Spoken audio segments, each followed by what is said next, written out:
What's up, everyone? I'm glad to say that I finally beat Isabel in chess. But before we get into this game review, I just wanted to say you should subscribe, and I am also trying to reach a chess rating of 1500 by the end of the year. And maybe if I reach 1200, I'll start streaming uh, on the rest of my games on the way to 1500. So I've actually beaten Isabel 5 times since this game. But this is just the first time I beat her. So I started off with the English, but she played e6 and then d5.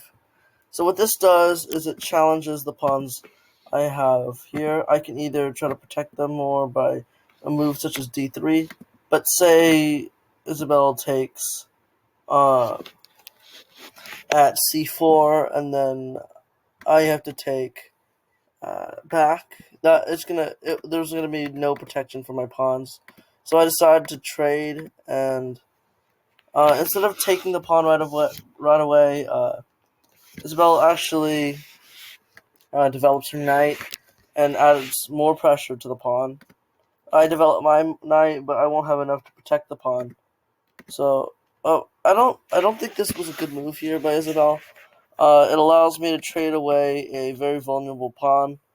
But I guess Isabel might have made this move because it allowed her to develop her knight while taking back, but it still puts me up one pawn. Next, I wanted to pin the newly developed knight to the king. Now can't move unless either the king moves or there's something blocking it, such as the bishop or the knight, and probably not the queen, but that's an option. Uh, I got checked here by Isabel, and I just blocked with the queen. Isabel then developed the bishop so that it's no my bishop no longer pins this knight.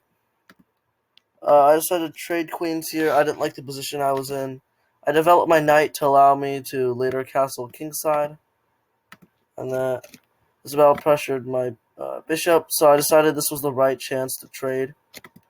I then castled, and I think here I was going for a pin, but Isabel decided to castle. I'm surprised that Isabel didn't castle kingside because queenside is a much more exposed, and I'm pretty sure a bot would want to go on the more protected side. Then we traded knights. At the end of it, I had my knight pressuring Isabel's rook.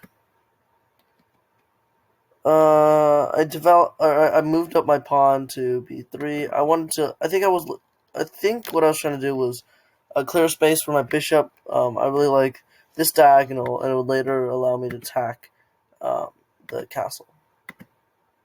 I had to retreat the knight momentarily, and then I set up the long diagonal. I also had the knight blocking it, so I could move the knight at any moment, allowing the diagonal to to be unblocked. Unfortunately, Isabel moved her knight or her castle and set up two rooks on the d2 pawn. There was currently nothing protecting it, so I decided to move the knight. I don't think that was the best decision. Now I have pieces clumped in the corner. What I should have probably done was moved a bishop to block it, but that would have given up my long diagonal. And at the time, thinking back on it now, it wasn't that important because the knight has the castle is moved. But I make that move, and then now I had to get my pieces free, and I slowly was able to do that. But I think I lost my one pawn advantage while doing that. We trade rooks here, and then I retreated the rook, and then now I'm starting to bring the king into the action. I think I wanted to.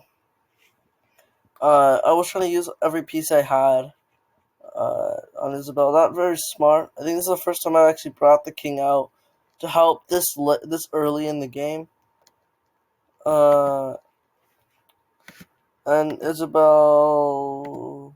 Oh yeah, Isabel start attacking my rook. So and then we traded rooks here. Now this sets up Isabel's pawn perfectly.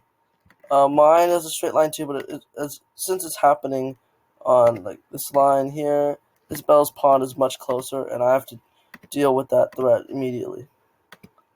And then had the knight trade, and then this is the other odd part was that I was actually able to promote the queen, as you can see from I was actually able to like so right here. These are my chances. I don't know what this is, but I'm pretty sure this bar is like my chances of winning or something. I'm not sure, but for some reason it went way up when I got the queen. So I'm pretty sure that's what it is. With the queen, I was then able to begin taking out the rest of Isabel's pieces, and once I got the queen, it was pretty much game over for Isabel. This was still very dangerous, but neither one of them could move because then the other would get killed. Now I began pushing, and in the end, I managed to corner Isabel and promote a new pawn, and then from there it was game over. So I hope you enjoyed this video. I make content like this all the time, so again, make sure to subscribe. I'm also trying to beat the new bot Wally. So if Isabel took me this long, then Wally's going to be even harder. So make sure to keep on the lookout for that. I also don't just make